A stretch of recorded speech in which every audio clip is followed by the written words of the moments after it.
Hello, and welcome to It's a Fandom Thing. I'm your host, Erin Marlowe, and each week I'm joined by a panel of guests to discuss all things fandom and pop culture, primarily from a female perspective.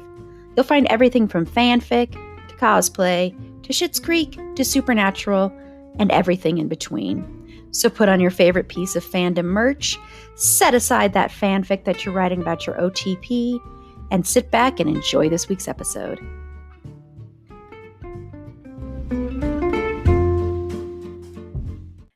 Hello, and welcome to this week's episode of Pop Culture and Fandom News. I'm your host, Erin Marlowe, and believe it or not, on Friday, we are wrapping up this year's Christian fucking Bale month with Ford v. Ferrari. We will have another Christian Bale episode, but it'll be for Patreon subscribers only in March, covering the movie The Bride, which comes out in March.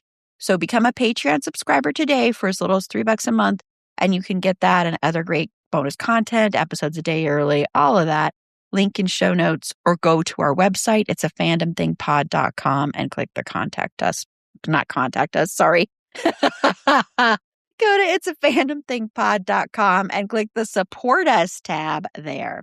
But joining me for this week's pop culture episode and then Friday's Ford v. Ferrari episode is, of course, first up, Carla. Hello, Carla. Hello, Erin. Hello, and I'm sorry that there will be less Christian Bale in everybody's lives after this week. I certainly am in mourning. I know. Well, we will have, though, on January 30th, which is the day of...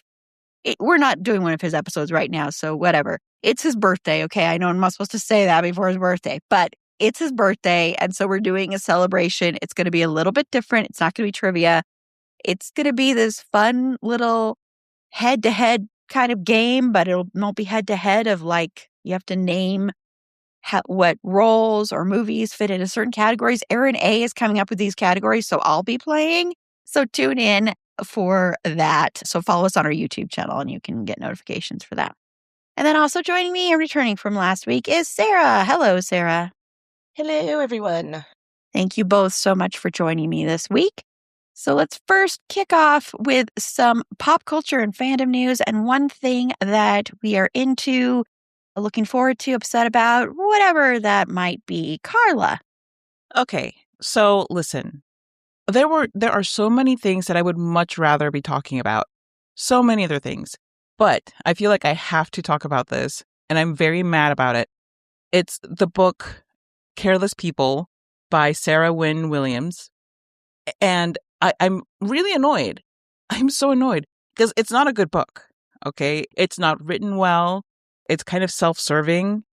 This person comes across as somebody who is just like, oh, poor me. I was taken advantage of by these horrible people. And yeah, they're horrible people, but she did plenty of things that helped Facebook get to the place where it currently is, as far as it's taking advantage of people putting their information out there publicly to be taken for not just advertising, but exploited for political purposes by the worst people on the planet.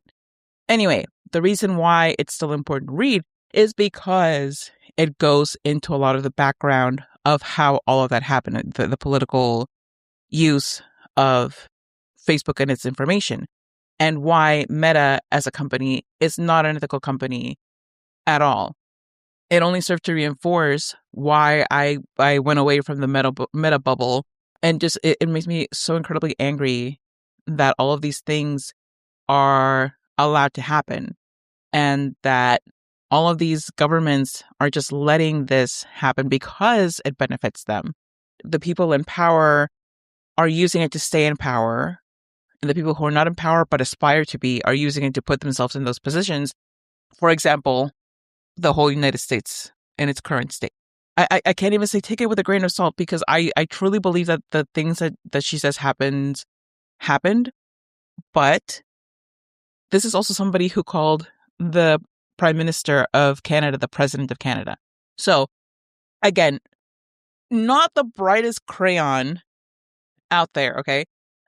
But it also kind of goes to show you, if you're holding back on your aspirations in your career because you think that you are not good enough or smart enough and people don't like you, apparently it doesn't matter because you don't have to know a whole hell of a lot, I guess, to put yourself in a position where you are at a kind of high level at a gigantic company. So, put out those feelers in your resumes because apparently, lowest common denominator wins. Yeah, and I know later this year, I believe it's going to be released this year, will be the sequel to The Social Network, which is called The Social Reckoning. And I, of course, was like, because I'm one of the few people that actually didn't like The Social Network. I just thought it was blah. I didn't understand. I mean, people still think of it as one of the best movies of the 2010s. But I know, and I looked it up after you mentioned that book in the Discord to see if it was about her, but it's not. This is about the whistleblower who went to the writer at I can't remember which newspaper it was that broke everything and investigated Meta and Facebook and broke all this news. And he still is investigating. And the person who's going to be playing him that's who Jeremy Allen White is playing. And so it is a movie about the takedown. I like trying to investigate and infiltrate Facebook. So it actually makes me a little bit more interested in seeing the movie, even though I'm not.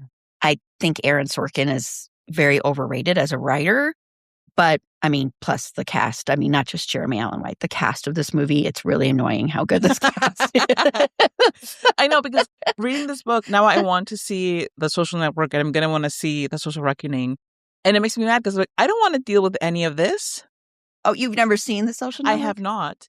Oh, No. Oh, really? Neither of you have seen this? Oh, wow. No. I had no interest in it, but from what you were talking about, the sequel, that sounds more interesting than the first movie. Well, to be clear, most people love The Social Network. I'm like in a very, very small minority. And it's not like it's a horrible movie. It's just kind of blah to me.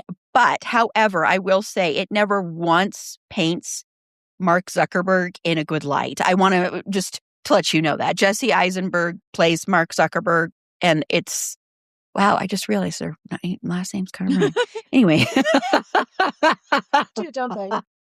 And it very much is like talking about how he was a slime ball from the very get-go and everything.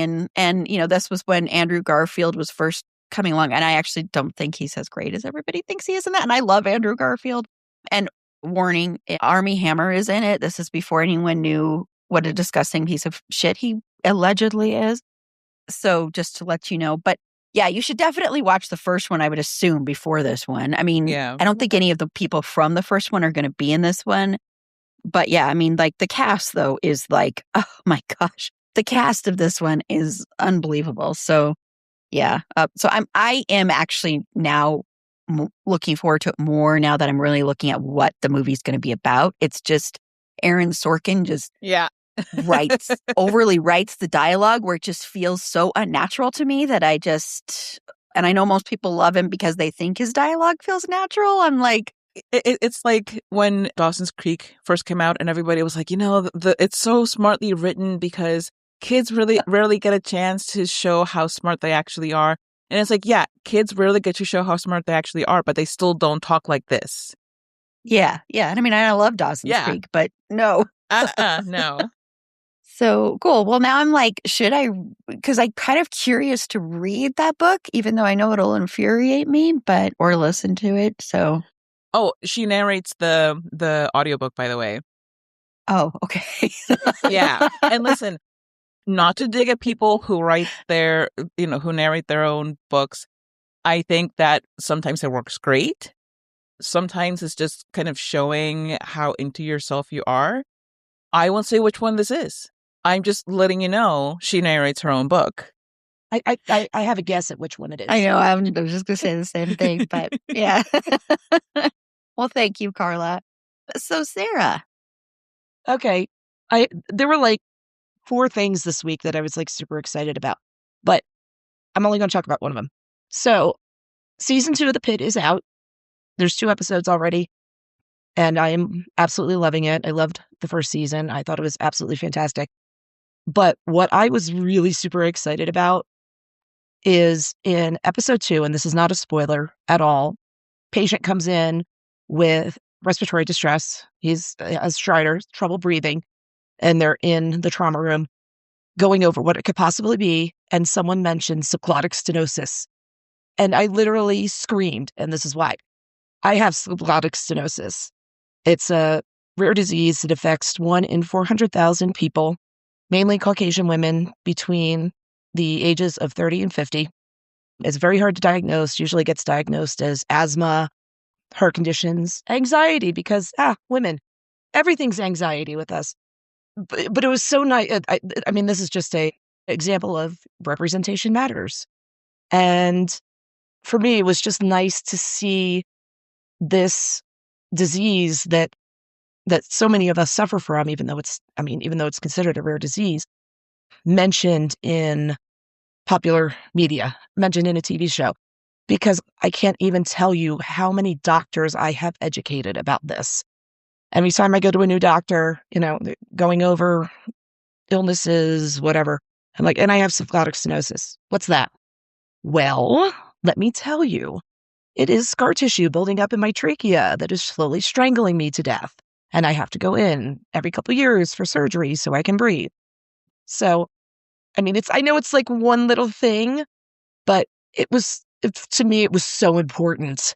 Sorry, I'm being a little selfish here. And I took a screenshot of it and posted it in our, Facebook group. And everyone had the same response. They're like, oh my God, we're getting national attention. So it's funny how even something so small like that, just that little piece of dialogue was like, and I had to rewind it like 3 times. Like, did I hear that correctly? And then put on the closed captioning. And I'm like, yes, I did hear that correctly. Oh my God, I was so excited. I know it's stupid. I'm sorry. But not at all. That's not stupid, Sarah. You don't have to keep apologizing. I just want to jump in really quickly to say that, because you do not have to keep apologizing for that. This is not at all stupid. So that's a me thing. I apologize for everything. I mean, everyone was like, oh my God, I was watching and I saw it too. And we were all just so excited we felt validated, because everyone seems to have the same story with being diagnosed. Like, they thought it was asthma and they thought it was this, and they told me it was anxiety, and I was put on this medication. I was told to lose weight. And it was like 2, 3, 4 years before we would get a diagnosis. And all the time, it's like I couldn't even have a conversation and I'd be like gasping for air. It was just so frustrating. So as a group of people that have this, we were all very excited to see that. There were a couple other things I'm like, no, I'm going to talk about this because I was just, oh my God, I was so excited about it. And it's a great show. Unlike last week when I said you shouldn't watch the show, you should be watching The Pit. No, that's incredible. And also it can serve to educate the public too, and something they might not know about. And also because, sometimes with those kind of diagnoses that are not like readily known or people don't know about, like including doctors, right?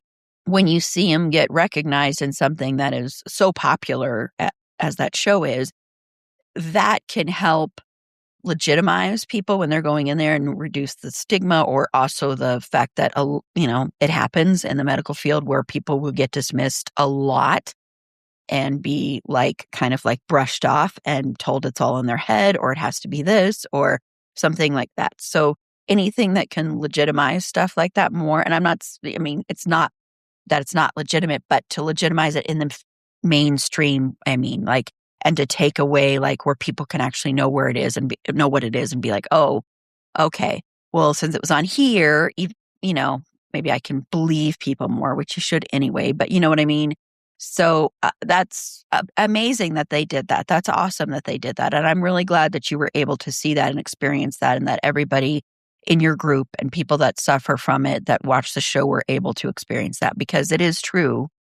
Seeing yourself and seeing a recognition and a good representation of anything you suffer from or anything you've experienced is healing, and can make you feel better about yourself and make you feel less alone too. So I think that's amazing. So thank you, Sarah, for sharing that. So I am going to rage about something. Mine is not positive. So I, like many, many, many other loyal Alamo people, are absolutely furious with Alamo right now. Alamo is about to ruin their entire brand. Alamo's big thing has always been that they are strict about no phones, like extremely strict, talking, all that stuff. They have really funny things that play before the movies that are like, old movie clips. And they're like, if you do this, this will happen to you. The ones that play before horror movies are always the best.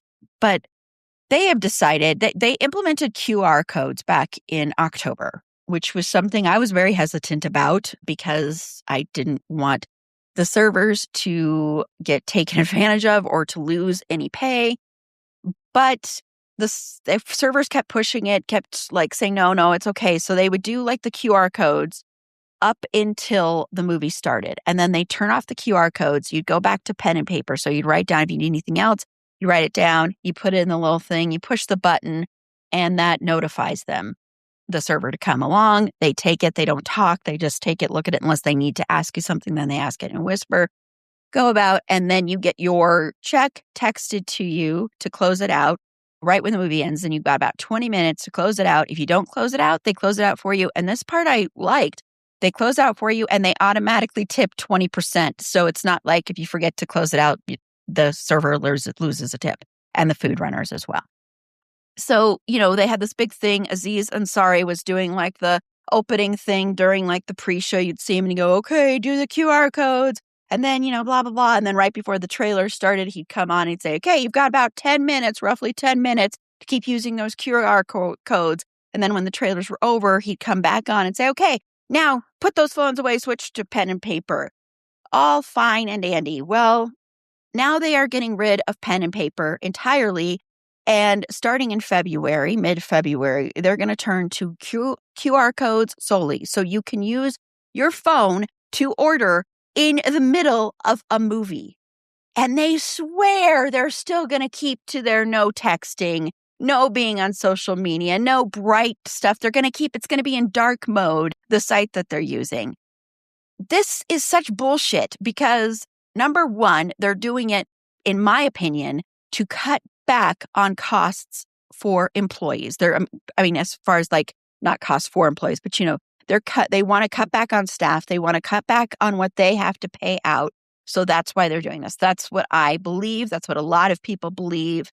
And then number two, what is going to prevent someone from when they take out their phone and they look and they see a text and they'll go, okay, well, I'll just check it really quickly. It's opening like Pandora's box kind of thing here. It's opening a can of worms. This is not going to lead to people not using their phones for anything other than ordering. And also your bright screen. Okay, so you're going to have like dark mode for the QR thing, but what about like for everything else on the phone? What about if the QR code won't work if they don't turn on their flashlight on their phone? All these other things. It's so stupid and dumb, and it goes against everything Alamo has stood for. Every single thing. The thing that makes it so special. And it breaks my heart so much because I don't want to go back to AMC. I went to AMC like a year or something ago because there was a movie that wasn't playing at Alamo that I really wanted to see. And the guy next to me was on his phone the entire flipping movie. And I know not every AMC experience will be like that, but it's enough that it makes me go, I don't want to go to any other theaters. Because at least at the Alamo, I didn't feel that threat of like, oh, I'm going to have to deal with like people talking or people being on their phone.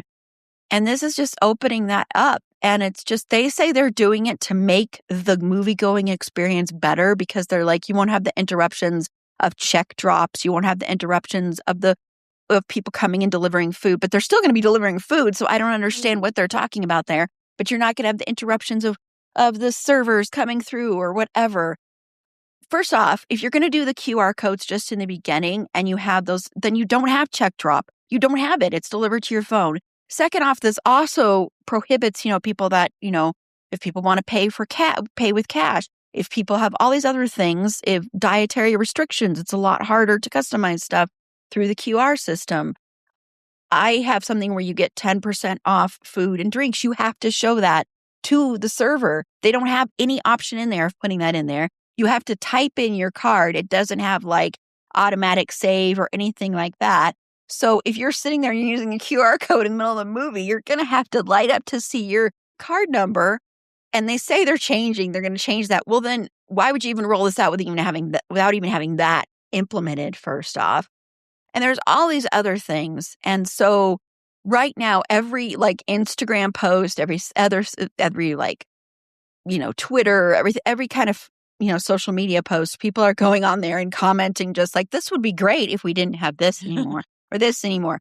So do I think Alamo is going to listen to people necessarily? Sadly, no. But it just breaks my heart because it's just like this to me is the death of this incredible chain that also has amazing movie parties. They have amazing other things. They had the QR code thing where they did it. They were testing it out when I went into Jeopardy this past week. And that's a little different because that's like you're at a bar. That's a little bit different. That's not like it never gets dark in there. People are talking the whole that's very different. And so that I can understand, but it also to me, I feel so bad for the people that work there because this is just going to end up hurting them, more than any of us. And I want to say though, if you are upset about this, please don't hassle the staff about this. They had nothing to do with this. There's this whole thing in Reddit where some guy was like, because I guess you used to get pins from the Alamo when you reach a certain level of going there for a time. He's like, so all of us should take anything that we have, go up to the, it's called right now, they're going to change the name of it, but the concierge desk, and go up there and just drop those off there as a sign of protest. And someone who works there is like, as someone who works here and keeps getting complaints on the daily about this change, and it's not my fault, please don't do this. This just adds more work to our load. And then he's like, well, I would think you would be excited for this because then you could ship these all off. I'm like, wait a minute, dude. So you want to take your act of protest and you want to put it on somebody else's shoulders to complete, somebody who is not at fault here, who is getting all the blame, and somebody who works there just politely asked you to not do this. And you're just like, no, I'm going to do this. I'm like, so you basically don't give a shit about the people that work there. You just care about your comfort. You don't care about them. Oh my God. So it's just so sad to me. And they say nobody's going to lose their jobs. And I'm just like, and they're like retooling the jobs. I'm like, what does that exactly mean? It's such a bummer to me because it makes me really sad. Personally, it really makes me sad because it's like one of the bright spots in this crappy world right now is Alamo. I'm hoping maybe somehow they will somehow decide not to do it, or once they do it and people just stop going or stop ordering food. That's what a lot of people are like. People just won't order food. If people that really love it, they just won't deal with it. But we'll see. I doubt they're just going to be like, we're just going to be like every other theater out there now. So that's such a bad idea. It just irks me. And then I think about people that haven't been able to ever experience an Alamo theater, and they're never going to be able to experience it the way it was meant to be. Oh, it's just sad, Yeah. It's really sad to me. And, I remember when I went to some mystery screening and, because the servers have to come over. And this is what I don't get is how they're going to change this, because you don't have someone that checks your tickets before you walk in. They come to your chair, to where you're sitting, and they check them on your phone. And that's how they know that you're sitting in the right place and all that kind of stuff. So I don't know how they're still going to have someone come over. If they're still going to have someone come over, I just don't get what the logic is behind this, except for to cut pay and to cut back on hours for people. It's a total billionaire, capitalistic thing, because a lot of there are some that are still franchises, but a lot of Alamos were bought by Sony. So that's why, because they were bought by a huge company. And so it's like, once that happened, things started going downhill in a lot of areas there. And so the franchises do have the option to not do this. So hopefully they won't do it. And then maybe, I don't know. So it just makes me very sad and angry. But again, if you're sad and angry, please don't take it out on the people working there. They're just doing their job, and they, I'm sure, don't want this. So yeah, the idea of like dumping something on somebody's desk and being like, here, take care of it. I'm doing it for you. I know. Right. Wow. I'm like, really? Creating more work for me.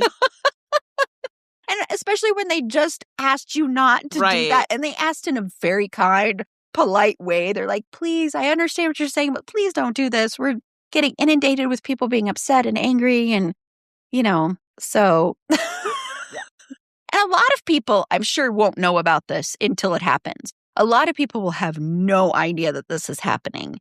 And then it'll just like all of a sudden, boom, So, yeah. Because I did have like this dream of like, I will say this this is such a superficial, silly thing, but I really have always been like, I hope Carla gets to come out here sometime and we can go to a movie party. And a movie party's different because the rules are a little bit more relaxed in a movie party anyway. Right. But I always was like, I just want Carla to experience the Alamo. And now it's like, it's not going to be any different than anywhere else. Unless we go to a movie party, that's different, but still. But still, like, that's one thing, like, I've always wanted to go because, like, from everything that you've said over the years, I'm like, oh my gosh, sounds like so much fun. And absolutely, if I go out that way, we're doing something like that. But I don't know that that's even going to be a thing with the way that they're running their company now. I know. I'm worried they're going to end up closing. Yeah. I mean, that's what I'm really worried about is they're just going to, because they also show so many classic movies. And I mean, they just have been doing showings for the 40-year, anniversary of Labyrinth. They've been doing all these showings that have been selling out and everything. And also they have such a cool like pre-show, before Right. every movie that's like, for the most part, customized for the movies.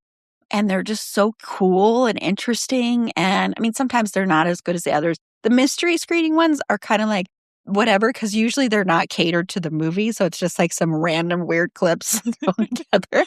But it's better than watching commercials for a half an hour. Yeah. It's just sad to me. And I don't see how they're going to, people keep sharing like these old like intros, like, remember when Alamo said this? And it was these intros of like, put your stupid phones away. And like actors saying that and all this. They have this famous like voicemail that was a real voicemail that they used to play where this woman who got kicked out because she took her phone out and she's yelling and screaming. And so they played it like, haha, we embrace the fact that we kicked you out. You're pissed at us. And that's going to be gone because that woman's going to show up. She's going to be the spokesperson for the QR code system. I'm back.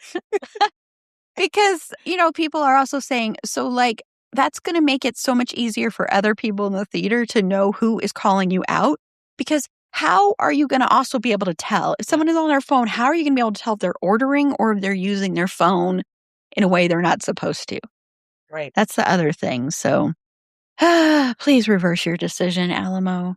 Okay, well, we're going to take a quick break. And when we come back, we are going to watch the trailer for Crime 101, which I'm sure my panelists were like, why are we watching this trailer? There's a very specific reason. Well, there's a couple, but there's the reasons that I chose this one. Is so Finn we'll Whitrock's hair in it? No. So we'll be right back. If you're anything like me, once the holidays are over, you might start feeling like you've got like a big spending hangover. The drinks, the holiday food, the gifts, it just all adds up. Luckily, Mint Mobile is here to help you cut back on overspending this January with 50% off unlimited premium wireless. Before I switched to Mint Mobile, I didn't have the high-speed data or the very reliable 5G network. In fact, I'd go like a couple blocks away and I'd lose my coverage. But now with Mint Mobile, I no longer have to worry about that. Plus, no more hidden charges on my phone bill. And with plans starting at $15 a month, you can see your phone bill cut in like half. I switched, and so should you. Mint Mobile's end-of-year sale is still going on, but only until the end of the month. So cut out big wireless's bloated plans and unnecessary monthly charges with 50% off 3, 6, or 12 months of unlimited. All plans come with high-speed data and unlimited talk and text, delivered on the nation's largest 5G network. Use your own phone with any Mint Mobile plan and bring your phone number along with all your existing contacts. This January, quit overspending on wireless with 50% off unlimited premium wireless. Plans start at $15 a month at mintmobile.com/fandom. That's mintmobile.com/fandom. Limited time offer, upfront payment of $45 for 3 months, $90 for 6 months, or $180 for 12-month plan required, $15 a month equivalent. Taxes and fees extra, initial plan term only. Greater than 50 gigabytes may slow when network is busy. Capable device required. Availability, speed, and coverage varies. See mintmobile.com. Okay, so it's that time. Hit pause, click the link in the show notes, and we're going to watch the trailer. Yes, for Crime 101. I'm not going to say who's in it if my panelists haven't watched it and don't know, because that's kind of the reason I chose this. So, because I had a totally different trailer in mind, and then I went with this one. So hit pause, and then when you hit play again, we'll be back with our thoughts. Okay, so we just watched the trailer for Crime 101, and I'm sure my panelists now know the few reasons that I chose this trailer. All on the cast. It's all because of the cast. Otherwise, I would have been like, whatever. So, Carla. So, all right. So Thor, the Hulk, Catwoman, and Druid walk into a bar. And there are diamonds instead of drinks, and they want to steal them. And each of them for different reasons. And there are fast cars. And that's the joke. I was like, did they just go to like, action-y kind of, DC Marvel movies and just pluck actors randomly like, eeny, meeny, miny, mo, throw a dart and pick an actor. And you know what? It's funny because I actually had seen this trailer. I didn't realize because I didn't pay attention to it. I forget. I was watching something at the movie theater and they played this trailer. And I was like, oh, Chris Hemsworth. And oh, Mark Ruffalo. And Halle Berry. And Barry Keoghan? What? Why are all of these people together in a movie? I still don't have the answer to that. I'm probably going to end up watching it at some point. I don't know that it'll be... It might be at the movie theater because, with my monthly pass, I won't have to pay. And then I can do like a double feature, but like I like to do, like to take just an evening and just go see 2 movies back to back. And that can be like my B-side movie. And I'll pick something else to go along with it. I don't know how to feel about it. It looks very formulaic, but in that genre that can work really well. I sent Erin a TikTok of somebody talking about how Jason Statham doesn't need to stretch as an actor because all we need from him is to like scowl at the screen and run really fast. And that's really all we ask of Jason Statham. I don't need this movie to blow my mind. I just need it to be exciting and fun. And it could be. I'm not like, oh my God, I can't wait. But I'm like, hey, I'll probably watch this. Yeah, and how much you want to bet on the press tour? They're just asked all sorts of questions about like, oh, so like this is all of you coming together and like, and imagine if Thor and Catwoman, if they had like... That's exactly what I'm envisioning. It's just going to be like a whole thing of like, well, do you think Catwoman could take Thor? Whoa. Well, I don't know. One of them is a superpowered god and the other one just steals really good. Oh, it is kind of interesting though that they put with like the stealing, and then they have someone who played Catwoman who was like, a thief. Oh, oh my God. So they just typecasted Halle Berry. Is that what you're telling me? She's only allowed to play thieves now. The woman won an Oscar for a terrible movie.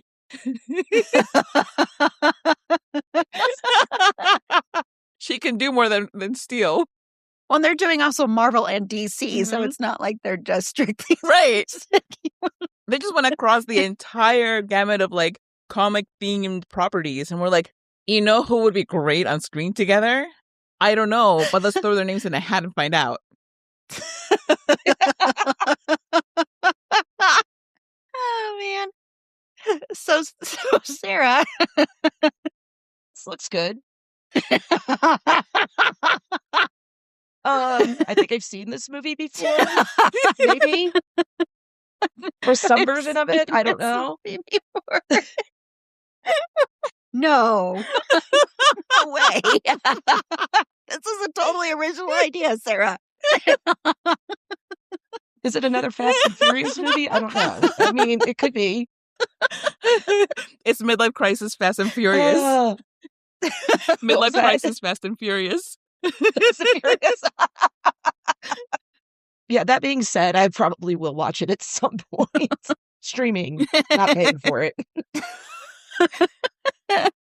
No, I imagine it will do well and it will make some money. I hope so, because that cast is expensive. Yeah.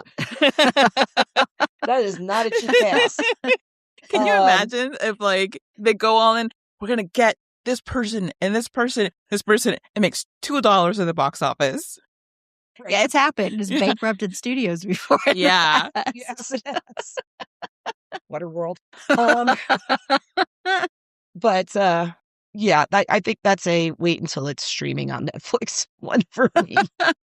Yeah, I strictly chose this for the cast. Because I saw who was in it because I was trying to find trailers, and there's another horror movie that I was considering, and I saw that, and I just saw who was in it, and like I love Mark Ruffalo so much, and not just for his acting, but also for who he is as a person.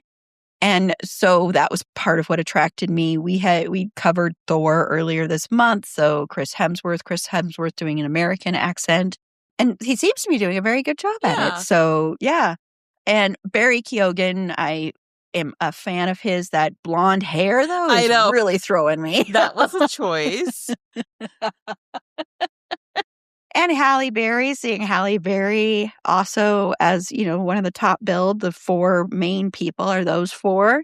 So that's what attracted me to it. This is a movie I could care less about, very paid by numbers, unless they all went, wow, this script is amazing, and they all just kind of did it out of the goodness of their heart.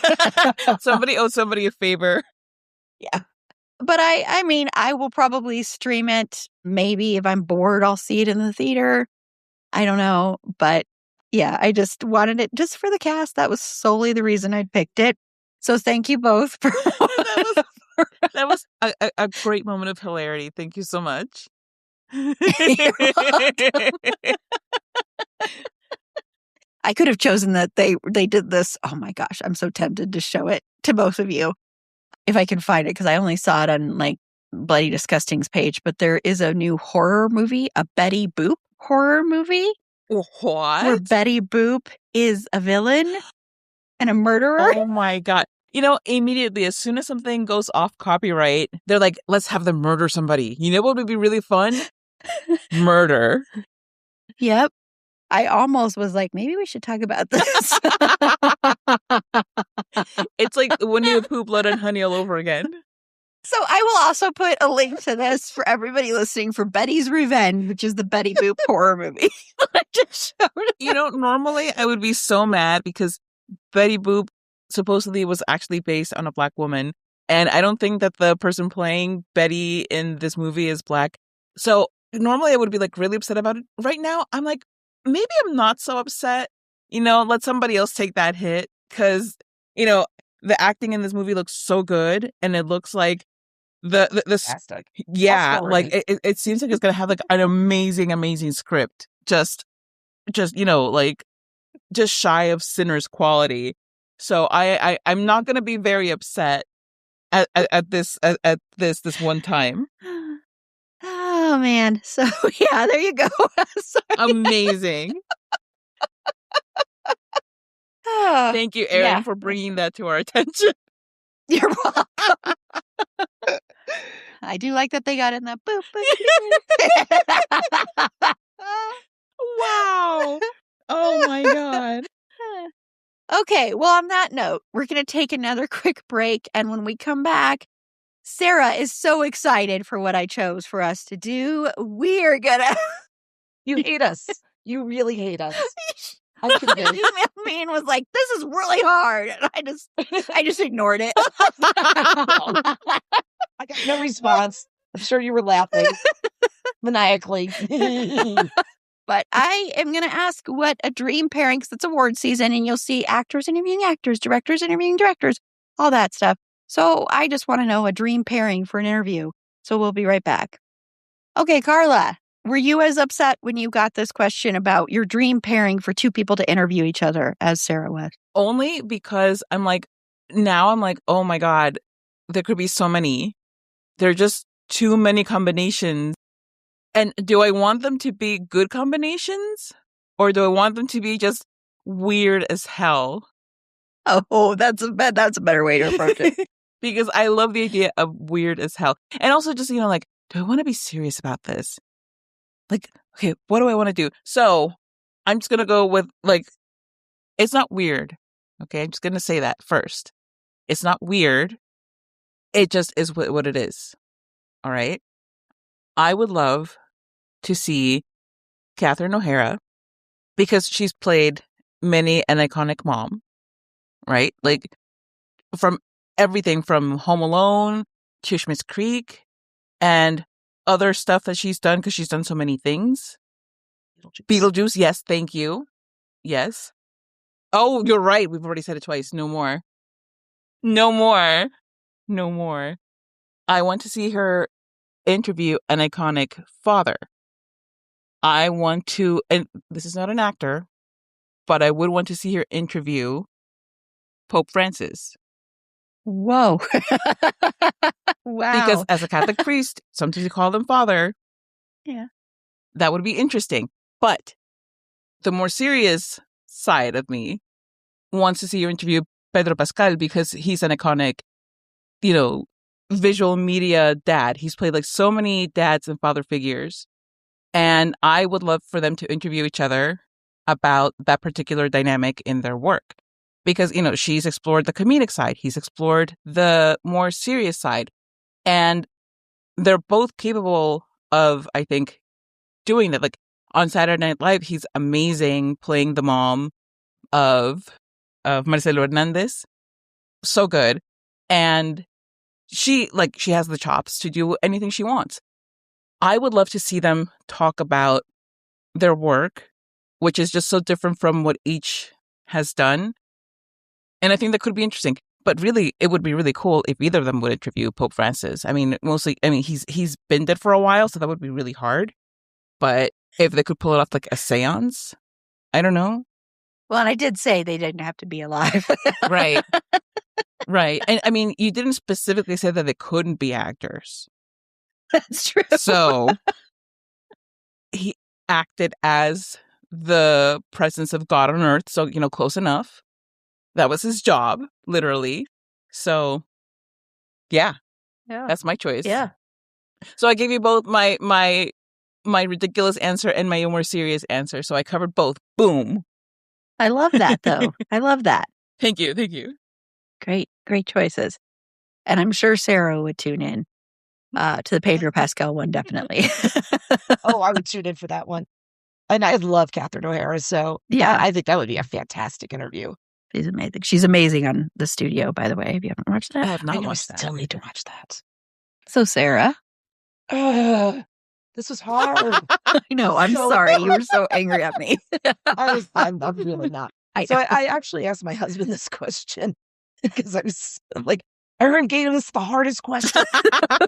And he's like, what are you talking about? I asked him, and his answer was Bobcat Goldthwait. I can never pronounce his name. And Chris Farley. I'm like, ooh.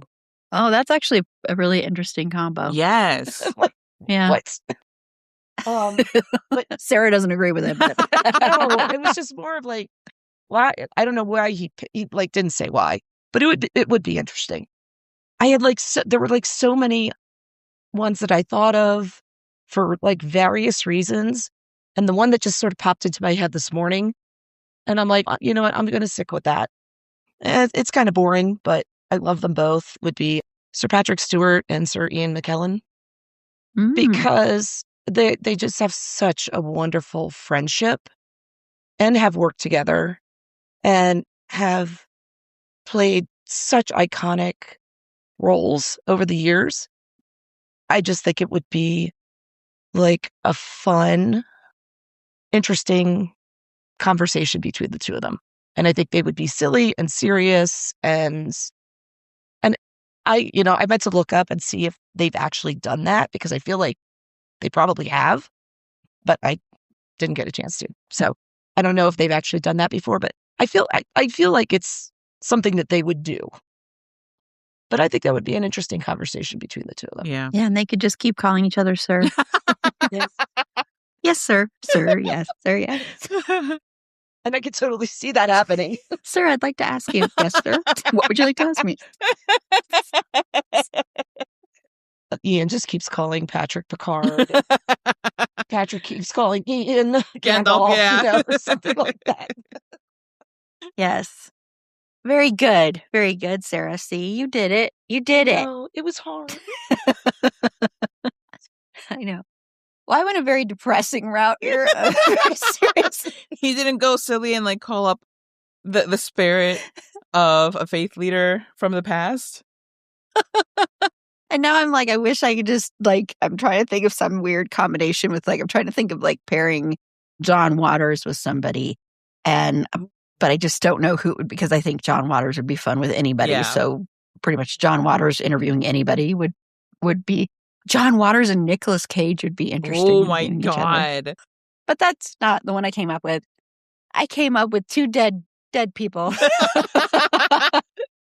And I came up with River Phoenix and Heath Ledger interviewing each other because I just think they were both very similar in a lot of respects to me in their acting style. And personally, they were both very private people and very, to me, beautiful people. And so I would love to, of course, it'll never happen, but it would have been lovely to see them in a movie together, but to be able to have seen them both interview each other and talk so seriously and deeply about the craft of acting and just art in general and the world in general. And I just think it would be such a beautiful conversation. And I'm sure they could also have some laughs about certain things, but I just would have loved to have seen that. That would be my dream, of people that are no longer here, pairing the two of them together, because I just think of them as so similar in their styles. And I swear one day we are doing that River Phoenix episode. Stand By Me is currently streaming on Netflix, by the way. Finally, one of them. And it was probably because of, sadly, Rob Reiner passing. So, but still, it's like you can hardly ever find any River Phoenix movie streaming. It's so annoying. But yeah, I just thought that would be a beautiful interview to watch, and it would have been probably very, very deep and meaningful and emotional and everything. And then you could also do John Waters and Nicolas Cage. Do them all. Yes, do them all. All of these could take place on the same day. All of these we decided. Can you imagine? Oh my gosh. Just like all of these people just passing by each other like, hey. I love this. We're very smart. I like our idea. Yes. What a day. What a day that would be. Okay, well, thank you, Carla and Sara, for joining me for this week's Pop Culture and Fandom News episode and putting up with my question and putting up with the trailers I made you watch. Thank you. They were both amazing trailers. Yeah. So we're going to go ahead and close out. And both of my panelists can tell you where they can be found. And Carla can tell you where her podcast, Okay Real Quick, can be found. So Carla, take it away. I will take it with me like a diamond. Thinking about that trailer, I'm like, I got very distracted very quickly. Anyway, you can find Okay Real Quick wherever you found this podcast. You can also find our social media in places such as TikTok and Blue Sky, and probably only those. Look for @OkRealQuickPod. We will pop up, and you can follow us. And I keep saying us, it's like me. You can follow the podcast there. But if you did want to look at what I think and what I post, you can look for also TikTok and Blue Sky, Carla Temis. I also have a website where you can find all of that and more, carlatemis.com. That's CarlaTemis.com. Awesome. Thank you. And Sara, where can everybody find you? You can find me on Facebook at Sara Vaquero Barnick. That's Barnaik. Or on Instagram. I forgot where I was. On Instagram at NateCamMom. That's NateCammom. Or on TikTok at Sara A. Barnick. That's words are hard. SaraABarnaik. Awesome. Thank you. And Fergie and Indy would have been a great pick to choose for an interview. Fergie the dog and Indy the dog.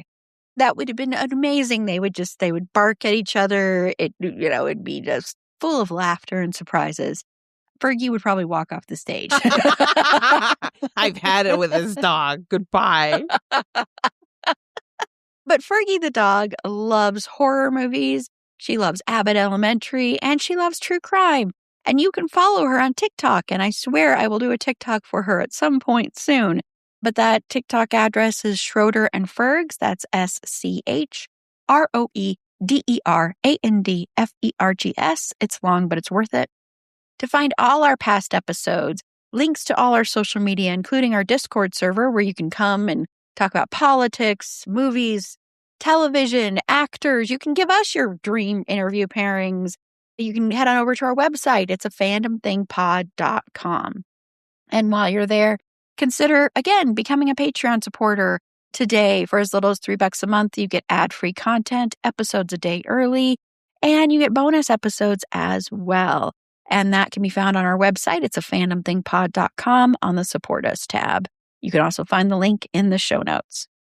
And on Friday's episode, we are wrapping up Christian fucking Bale month with a look at Ford v. Ferrari. Vroom, vroom, everybody.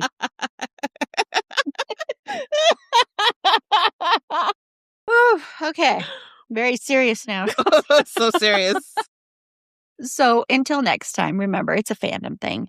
Black Lives Matter, stop Asian hate, and free Palestine.